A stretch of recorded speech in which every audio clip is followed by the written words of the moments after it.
वैश्विक राजनीति के मौजूदा दौर में ताकत का प्रदर्शन अब केवल बयानों, प्रतिबंधों या कूटनीति तक सीमित नहीं रहा। अमेरिका द्वारा वेनेजुएला पर उठाए गए कठोर कदम और राष्ट्रपति मादुरो की गिरफ्तारी ने साफ कर दिया है कि आने वाला समय और अधिक अस्थिर होने वाला है। अमेरिका यह संकेत दे रहा है कि वैश्विक नियम वही तय करेगा, अपनी सैन्य और आर्थिक शक्ति के बल पर। ऐसे में भारत जैसे उभरते शक्ति केंद्रों के सामने एक बड़ा सवाल खड़ा होता है। क्या संप्रभुता केवल कूटनीति से सुरक्षित रह सकती है या अब उसके पीछे ठोस सैन्य ताकत का होना अनिवार्य हो चुका है? इसी पृष्ठभूमि में भारत ने बिना किसी शोर शराबे के एक ऐसा कदम उठाया जिसने रक्षा विशेषज्ञों का ध्यान अपनी ओर खींच लिया। अमेरिका वेनेजुएला संकट को भारत ने केवल एक खबर की तरह नहीं बल्कि भविष्य की चेतावनी के रूप में देखा।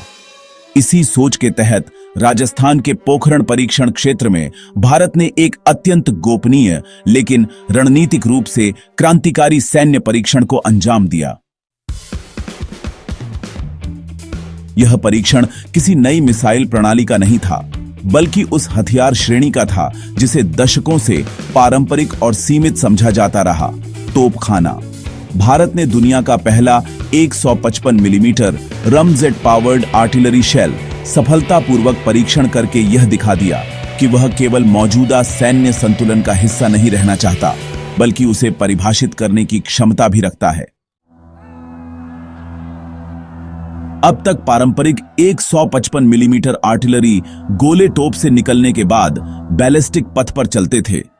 उनकी गति धीरे धीरे कम होती जाती थी और उनकी मारक क्षमता आमतौर पर 30 से 40 किलोमीटर, अधिकतम 50 या 60 किलोमीटर तक सीमित रहती थी। न उड़ान के दौरान कोई नियंत्रण और न ही कोई अतिरिक्त थ्रस्ट। लेकिन रमजेट तकनीक से लैस इस नए शेल ने इस पूरी अवधारणा को बदल दिया।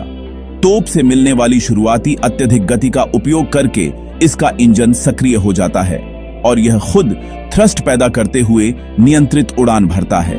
नतीजा यह कि यह गोला अब केवल गिरने वाला प्रोजेक्टाइल नहीं, बल्कि एक निर्देशित हथियार बन चुका है। इस तकनीकी छलांग का सबसे बड़ा असर इसकी मारक क्षमता में दिखाई देता है। जहां पारंपरिक आर्टिलरी सीमित दूरी तक प्रभावी थी, वहीं यह रमजेट पावर्ड शेल लगभग 120 किलोमीटर दूर तक सटीक प्रहार करने में सक्षम है। इसका अर्थ केवल दूरी में वृद्धि नहीं, बल्कि रणनीतिक पहुंच में बदलाव है।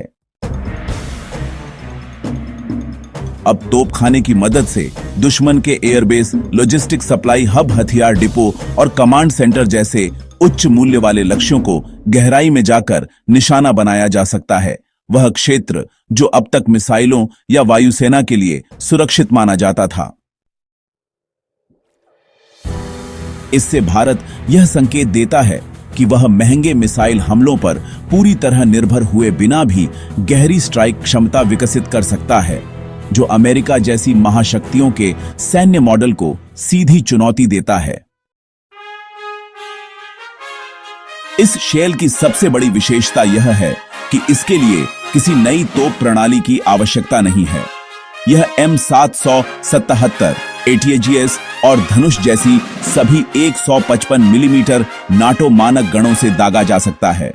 इसका मतलब यह है कि भारत की मौजूदा आर्टिलरी बिना किसी बड़े ढांचागत बदलाव के भविष्य के युद्धों के लिए तैयार हो चुकी है। यह परियोजना पूरी तरह स्वदेशी है। भारतीय सेना, IIT मद्रास और आर्मी टेक्नोलॉजी बोर्ड के सहयोग से विकसित यह प्रणाली किसी भी विदेशी तकनीक पर निर्भर नहीं है। अमेरिका का ERCA कार्यक्रम अभी भी प्रयोगात्मक चरण में है और इजराइल वैकल्पिक मिसाइल आधारित समाधानों पर काम कर रहा है।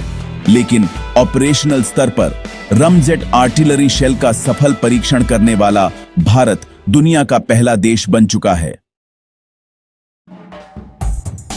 दक्षिण एशिया के संदर्भ में इसका प्रभाव और अधिक स्पष्ट हो जाता है। पाकिस्तान की रणनीतिक गहराई सीमित है और चीन फॉरवर्ड डिप्लॉयमेंट पर निर्भर करता है। ऐसे में 120 किलोमीटर तक मार करने वाली आर्टिलरी भारत को बिना सीमा पार किए निर्णायक दबाव बनाने की क्षमता देती है। सबसे महत्वपूर्ण बात यह है कि भारत ने इस परीक्षण को किसी बड़े प्रचार या मीडिया प्रदर्शन का हिस्सा नहीं बनाया। शांत तरीके से, काम पहले और संदेश बाद में। यह वही रणनीतिक परिपक्वता है जो दिखाती है कि भारत अब केवल प्रतिक्रियात्मक नहीं रहेगा। रमजेट पावर्ड आर्टिलरी शेल केवल एक नया हथियार नहीं, बल्कि इस बात का संकेत है कि भारत भविष्य के युद्धों को समझते हुए अपनी राह खुद तय कर रहा है, अपनी सैन्य ताकत, तकनीकी आत्मनिर्भरता और रणनीतिक आत्मविश्वास के दम पर। बाकी आप लोग इस पर क्या सोचते हैं? अपनी राय नीचे कमेंट में जरूर बताएं। वीडियो को लाइक, सब्सक्राइब और अपने दोस्तों तक जरूर शेयर करें। जय हिंद, वंदे मातरम।